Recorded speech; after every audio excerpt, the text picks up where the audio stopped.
5 أكلات يومية هتقلل مقاومة الأنسولين.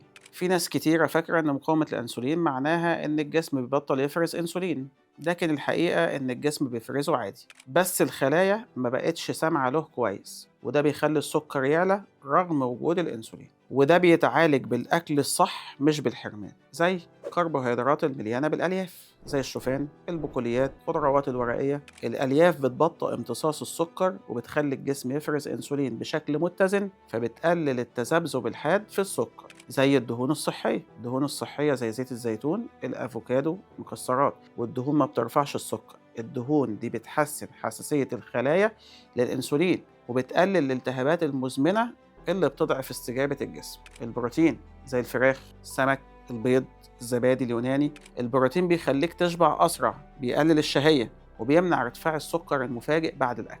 الأطعمة المخمرة زي الزبادي البلدي، لبن الرايب، المخللات الطبيعية، دي بتحافظ على بكتيريا الأمعاء النافعة اللي ليها دور كبير في تنظيم الأنسولين والتمثيل الغذائي. وأهم حاجة الحركة، حاول تتمشى كل يوم نص ساعة، ده بيساعد الخلايا تستخدم السكر بدل ما تخزن دهون. ويا سلام يا سلام لو بتلعب رياضة. الخلاصة، الأكل الصح مش نظام مؤقت، دي طريقة تعيش بيها تخلي جسمك يستجيب للأنسولين بشكل طبيعي وتستعيد طاقتك ونشاطك يوم ورا يوم.